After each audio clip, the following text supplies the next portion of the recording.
Welcome back to Real Florida Magazine.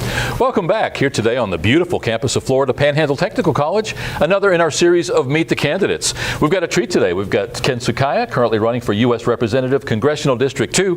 When we come back, we're going to talk to Ken about all the reasons why he wants to be your U.S. Representative. We're going to talk a little bit about his history, his heritage, maybe his education, all the reasons why he should appeal to you as that candidate for that job. This is just another in our series, hopefully to make you a more informed, educated voter so that when you enter that polling place, you can vote from that informed status. We'll be right back.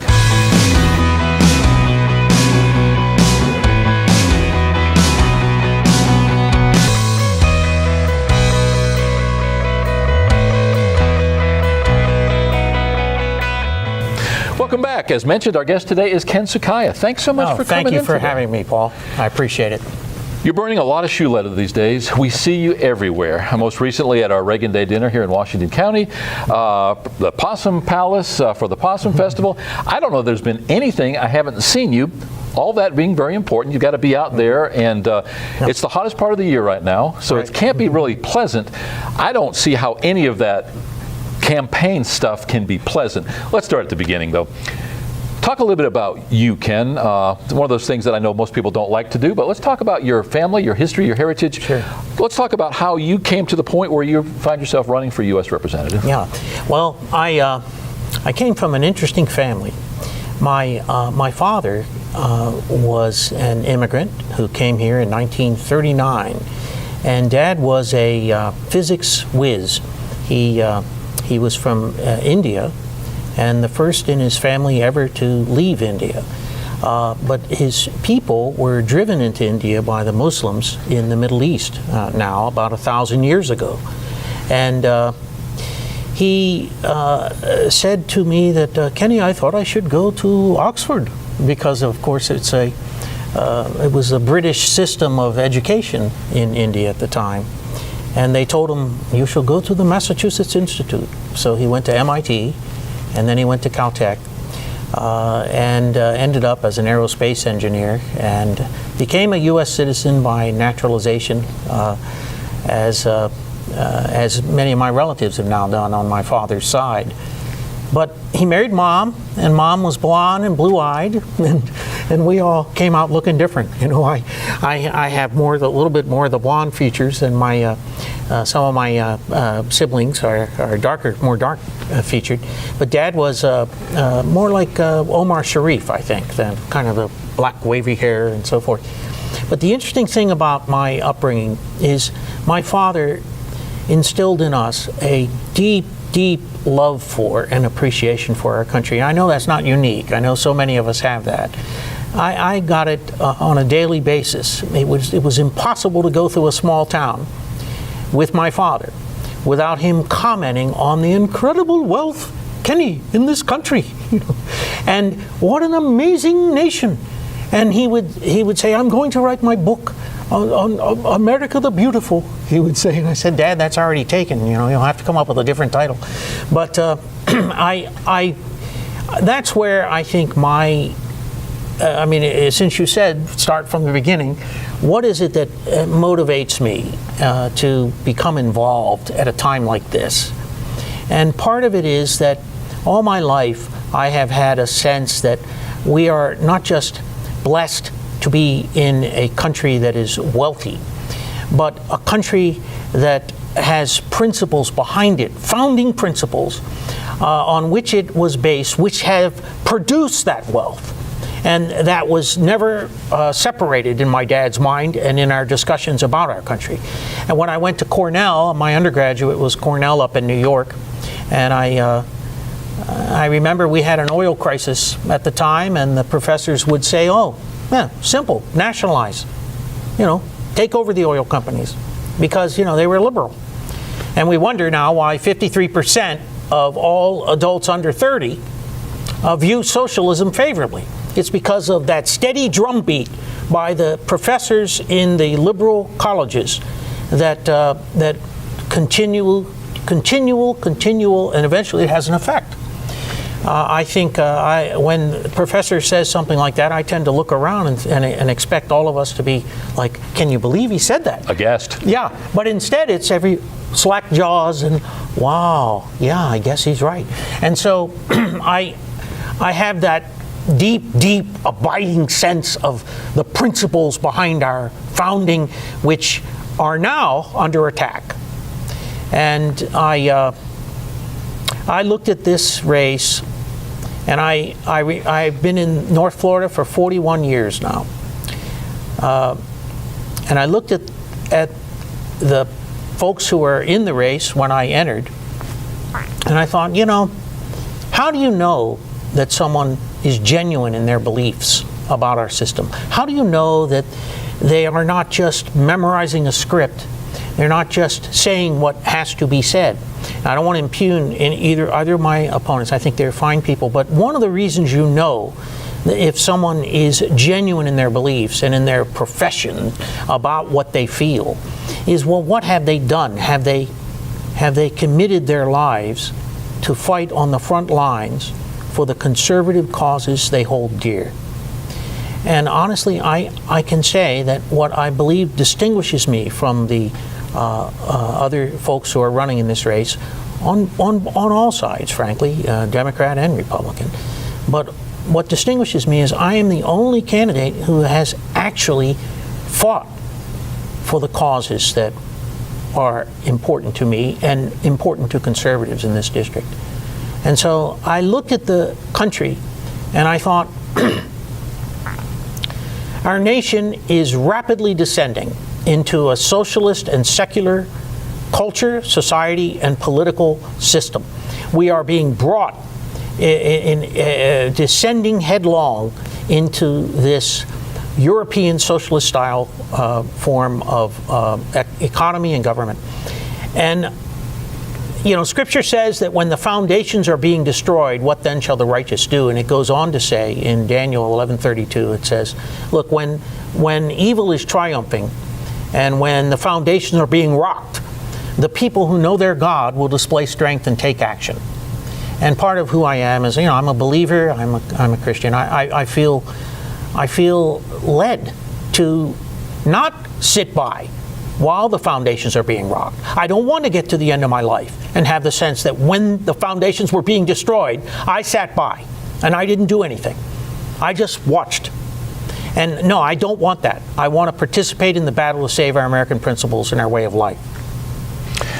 Wow, where do you go from here? Great segues, though. So where did you move from most recently before you moved to North Florida? Yeah, well, when I grew up in Altamont Springs, and my dad was an aerospace engineer for Martin Marietta. I was born in Baltimore, and then when I was a little guy, my parents moved to Orlando. And I went off to school in New York, and then I came back and I went to the University of Florida Law School. And my first job out of law school was in 1978. And I was I was hired to work at the Florida Supreme Court as a law clerk for one of the justices there. And then I went into the U.S. Attorney's Office, where I was an assistant U.S. attorney for 10 years. That is a federal prosecutor handling all types of cases. Murder on the high seas, threats against the president, RICO murder conspiracies, all types of drug cases. And you really are baptized by fire in the U.S. Attorney's Office. In fact, there were just 3 of us there. In fact, one of them was Michael Simpson, who has roots right here. Mike and I started like a month apart. There were only 3 of us in the office, and I was there for about 3 weeks, and I received a call from the FBI agent, and he said, "Counselor, we've got ourselves a murder on the high seas." And it was almost like, well, why are you calling me? Okay. And so, but you get into it. Yeah. And right away I was trying cases, and but before it was over, I'd tried about 75 federal jury trials. But that's how I came to North Florida. I didn't know that I would be in North Florida all my life. It's just the way things unfolded. I married, started having kids, and it's a wonderful place to raise them. And but over the years, I have seen, kind of sort of getting back to the first question you asked me, over the years I've seen folks who, time and time again, in a conservative district like ours, and particularly on the Republican side, people running as conservatives. And it's infuriating to me sometimes when I think back at even the patent liberals, people like Bill Nelson, for instance. I don't call him a patent liberal. I mean, he has the highest voting record consistent with Obama in the entire Congress, I'm told. And he runs as a conservative, when you see his ads. And but I've seen that repeatedly in my 41 years in the North Florida area, and I'm adding my time at the University of Florida Law School to that, sure. In this district. And I'm tired of people running as conservatives and governing as moderates and liberals. And if I'm sitting in the audience and I'm listening to this, I'm probably looking at everybody. And if you go on everyone's websites or you come to the debates, pretty much everyone says the same thing, about pretty much every issue on the Republican side. And then you think, well, wait a minute. How do I know that this is genuine? This guy's genuine and the other one isn't. And as I say, I think it's because you look at their record, you see what they've done. In addition to the scripture that you quoted, it's also said the only thing that evil needs to flourish is for good men to do nothing. Yeah. And unfortunately, I think we're seeing a whole lot of that. Absolutely. Let's back up a minute. Congressional District 2. Yes, Let's sir. talk about which counties in this part of Florida are included in Congressional District 2. Well, there are 19 counties. Okay, and you don't have to list them all. I know there's a bunch. Yeah. Talk about generally geographically. It's a huge district. It runs all the way from Bay County down to Marion County.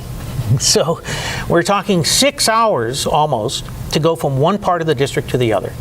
And it's been a really wonderful experience to run for this office, because I have, of course, now one of my opponents has indicated that that person has traveled all about the district in the last year. And well, I've been traveling around the district for 41 years, and a big chunk of my time has been spent defending the people in our district against violent offenders and terrorists and illegals and all types of criminals. And a big other chunk of my time has been defending corporations and individuals against government regulation that is rampant throughout our district. But the district is huge, and it has been a wonderful experience to go through this, because what you learn is that in every little nook and cranny, Paul, in this district, there are people who are committed to learning about and participating in our democratic system, participatory democracy. And it really is, and without any guile, without any hyperbole, without exaggeration, it really is a wonderful thing to see, because you go in every town and there's there are a host of people there ready to learn, and you go to the old folks' homes and the ladies are taking notes on what you're saying, and it's actually been very heartening to me to see that. And that's, with such a large landmass and commensurately a large number of different types of people, right. And ways to make a living. You've got some hardcore tourism areas. You've right. got some that are exactly. agriculturally based. Yes. You've got some that around Gainesville and Ocala, ag/horses, lots of educational facilities. So how, as a candidate, do you tailor your message to be able to appeal? Because at the end of the day, you have to appeal to all 19 counties. That's right. How do you do that? And how do you avoid getting away from who you are fundamentally? Yeah, well, let me answer that in the order that you pose those questions. I haven't had that problem, because I think the issues that are close to my heart, and the work that I've done in the past, I think is something that everybody in this district, whether it be in a tourist type area, whether it be in a large, more urban area like Panama City or Tallahassee, or whether it be in the rural areas, the issues that are close to my heart and the issues I'm concerned about are affecting all of us. And, they are For instance, one of the more urgent issues right now is our problem with terrorism. And if you think about it, one of our first presidents, said that the chief aim of government is to protect life. Abandon that, and you have abandoned all. Now, we don't have to go necessarily to quotes to know that our system of government was designed, our constitutional system was designed to allow the federal government certain powers, those that were in fact delegated by the citizens to them. We will allow you to exercise these powers. And one of the few legitimate powers of the federal government is to defend us from those who would harm us. And right now, I feel that our citizens need to know that someone is in this position in Washington, representing them in Washington, who has experience actually fighting terrorism. And to be specific, when I was United States Attorney, we had cases that were among the more significant cases in the nation involving violent offenders, for starters. We had a man who was murdering students in Gainesville a month after I entered as U.S. Attorney. We were the only office to prosecute him. We prosecuted him for his violent use of weapons in an armed robbery of a bank in Gainesville. And the state came to us and asked that we would prosecute him. That's Danny Rawling. We put him behind bars, and he eventually was executed a few years ago. We had a Jamaican gang that was responsible for 3 murders, including the bombing death of State Trooper Jimmy Fulford, 35 years old, on I-10 in Jefferson County. I met with his wife 2 days after that, and I told her I would do everything in my power to see that those members, each and every one, was dealt with in the federal system. And before it was over, we had prosecuted 26 of those Jamaican posse members. They were responsible for 3 murders, 2 gangland slayings in Fort Lauderdale. And the leader was executed last year. The bomb that was in the microwave oven that the officer was inventorying on the side of the road was destined for Mariana Gardens Apartments here. A fellow named Patrick Cowell was the leader of that organization. Something that impacts our citizens. I've worked with the law enforcement throughout this district, and incidentally, this district of 19 counties, it happens to be a district in which every one of those counties was part of my federal district as United States Attorney.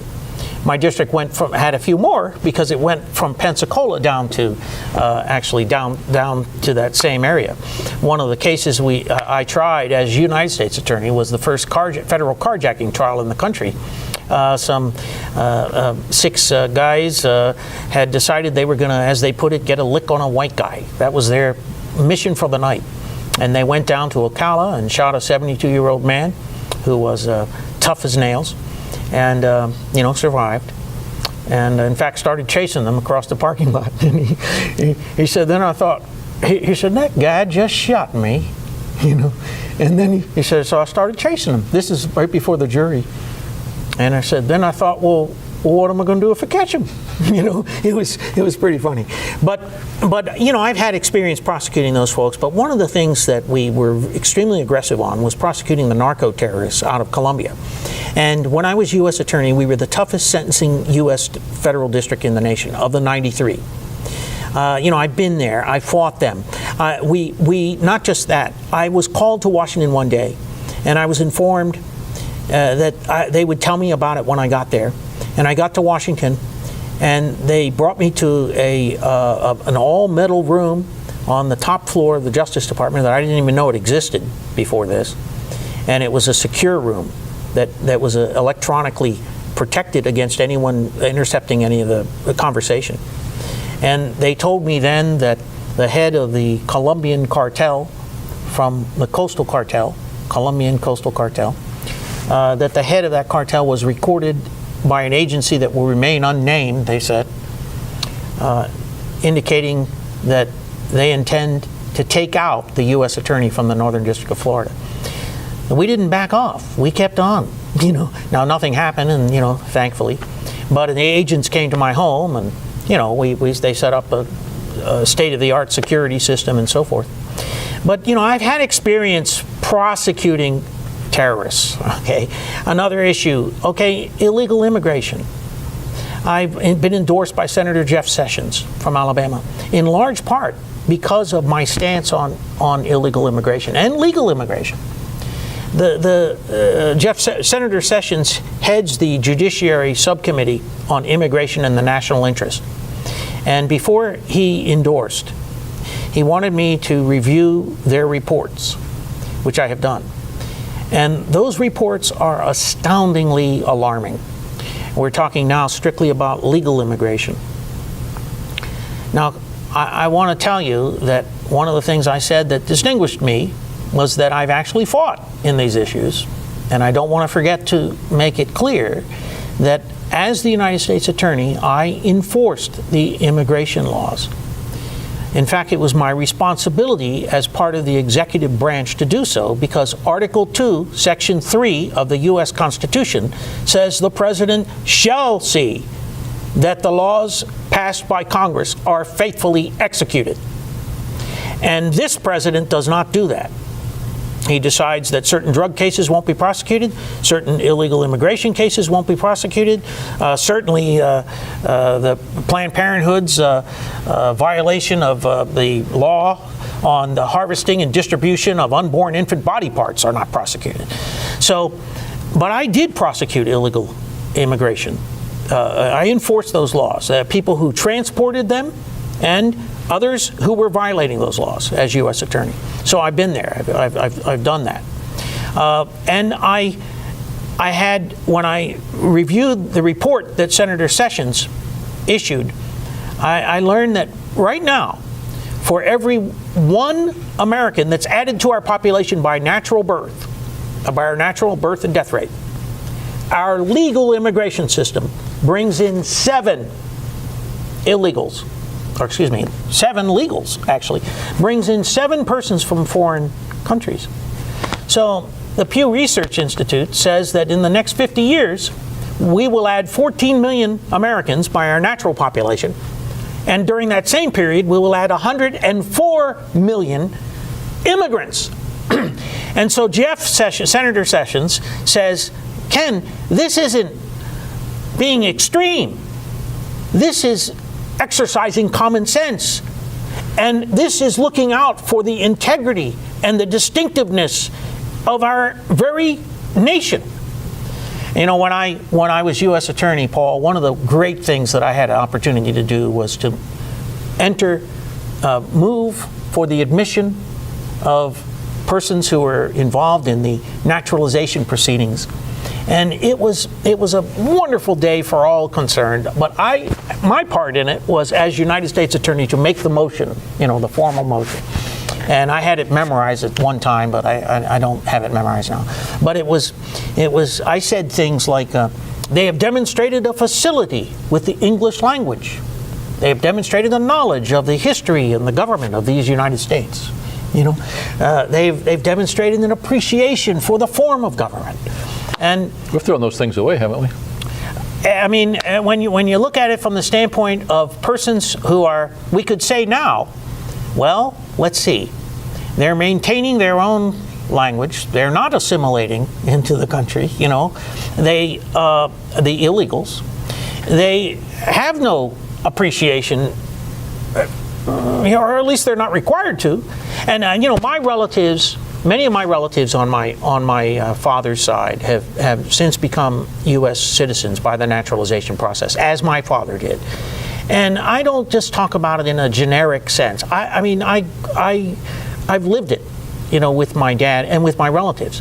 And sometimes it takes them 6 and 7 years to go through that process. And so, we're not asking, and we're not advocating, and I'm not advocating some sort of disregard for the sensitivities of families and so forth. I'm just saying, hey, wait a minute. If our country is to remain a distinctive nation of Americans, persons who seek to assimilate and become Americans, for instance, at the end of that naturalization proceeding, it's all joy, because these persons are now American citizens. And it's a wonderful, wonderful thing for them to have that experience and to become American citizens. Ken, do you think that there are some who consider your language too strong and that your stance is too harsh, and that although I wholeheartedly agree with everything that you've said, the national bent, the pendulum has swung so far to the left toward that progressive side? What are you hearing out there? Are you? I know that you're being applauded in some audiences, but do you feel that there are some who feel that you are a loose cannon, that you're demanding what we fundamentally feel is right, but that we've moved away from that too far? Well, I don't know. One of the things that I told myself, and when I entered this race, is that I do not want to be the type of person, a type of candidate whose message changes depending on the audience. I do feel in my heart that what the policies we're following now are not in our nation's best interest. And incidentally, some 91% of those legal immigrants that we're bringing here are on some type of government assistance. We, the U.S. taxpayers, are paying for that assistance. That's just the legal side. There's also a whole issue of the illegal side. For instance, right now we have 196,000 and about 400 and some federal prisoners. Do you know how many are non-U.S. citizens? About 50,000 of them. One in every four. Has the pendulum swung too far? Is it to the point now where the pendulum has swung too far fundamentally that we're not going to be able to re-embrace what made this country strong and great and all the things and all the reasons you and I are both proud to be here?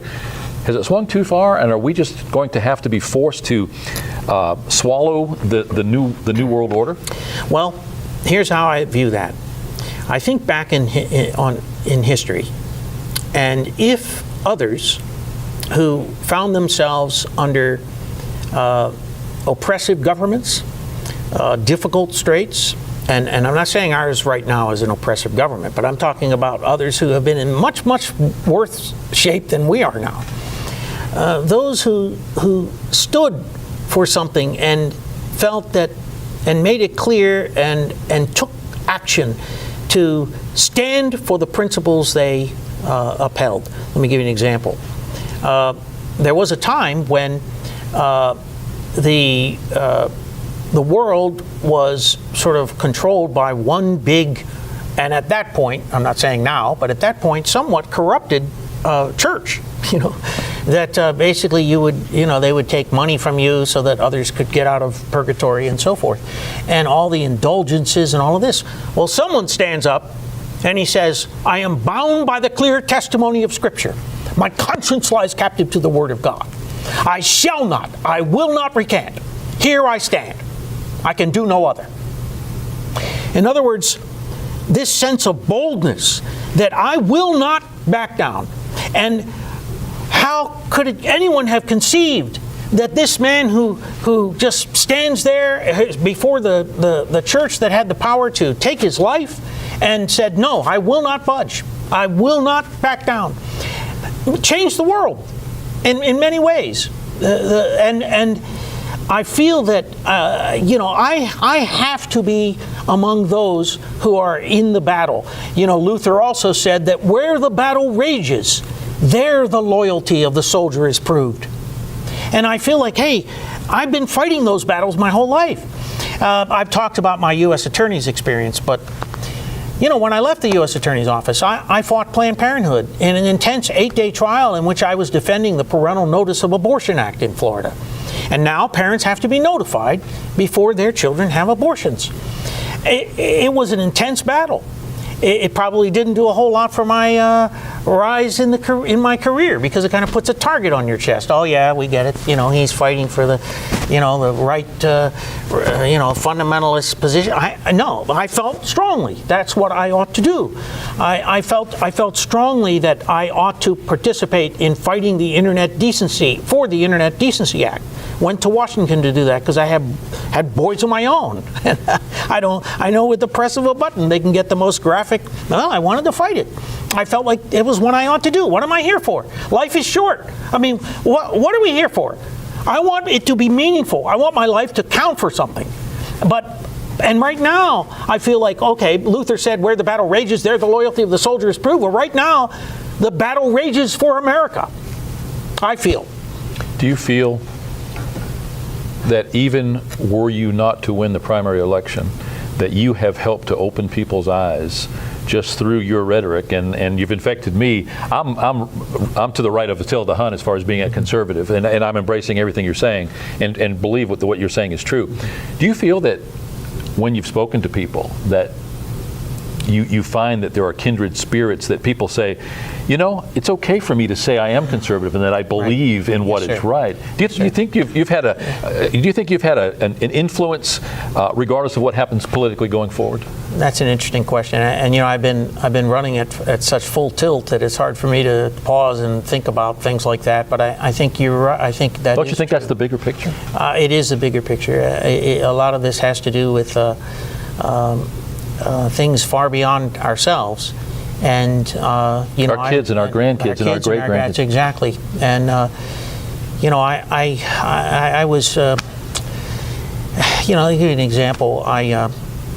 I was called upon to serve as George W.'s federal trial attorney in the 2000 recount battle, and I handled the military ballot case over in Pensacola. Well, you know, you think about it. At that time, there were about 385 votes that separated those two presidential candidates. And I went to Pensacola to, as one of the attorneys. I wrote the complaint, you know, that in the military ballot case, which was an effort to ensure that those military members, that their votes would be counted, even if they didn't have a postmark on their envelope, because many of the APOs don't use those postmarks. And from one standpoint, you could look at that case and say, well, you know, what can one little team do? But, you know, had 235 people who felt differently, you know, or who failed to vote, had they voted, that would have changed that whole scenario. But, you know, I was thankful, I was very blessed and thankful that I got involved and had an opportunity to participate. And that case ended up in about 5,000 new military votes being counted that would not have otherwise been counted. I think through this process, our viewers have had an opportunity to see a little bit behind the curtain of what is Ken Sukhia. I don't know if you're able to, number one, have the time or a receptive audience enough to be able to express these thoughts on a broad basis when you have the opportunity to speak to crowds. I hope that people who are watching this show get the same experience that I just got. I've had the opportunity to speak to you numerous times, relatively chit-chat, you know, here and there. First time I've really seen the depths of what is Ken Sukhia. Is there anything else, Ken, and I know that we could go on for hours probably, is there anything of import right now that our viewers need to know about you in order to make up their mind about what they're going to do on August 30th? Yeah. Well, I am speaking from the heart. I cannot pull it off to be anything other than transparent about what my views are and my feelings are. This is not an act. This isn't a script. This is who I am. And I hope that the voters in this district will take the time to look at the backgrounds of the folks who are running, to ask themselves, well, why wouldn't I be interested in voting for someone who has fought the battles? Teddy Roosevelt said that it's not the critic who matters. You know, the person who sits on the sideline and talks about why other people haven't done, you know, the things he thought they ought to have. No, it's the man in the arena. It's the man who's face is marred by blood and sweat and dust. It's the man who spends his life on worthy causes. That's what I've tried to do. And I don't think, I would want to say, I want to make it clear that I feel like that's a matter of God's grace. I feel like it's His doing, not mine. But He has put me on the front lines on a lot of these, in a lot of these issues. And Lord willing, I want to continue that battle. I want to continue that battle as a representative for everybody in this district, to fight for them, fight for their jobs, to fight for their protection, to protect them from ISIS and the terrorism, to stand up for the unborn as I have in defending the Parental Notice of Abortion Act, testifying before Congress recently on Planned Parenthood's sale of unborn infant body parts. You know, fighting the good fight and finishing well. Standing up for what's right. So, thank you for your time. Thank you. I say that to every guest who comes on this show. You've shown me something special today. Well, thank you, Paul. Thank you very much. Best of luck going forward. Thank you very much. I would like for you to consider it an open invitation following the primary to come and talk about your strategy for the general. Would love to.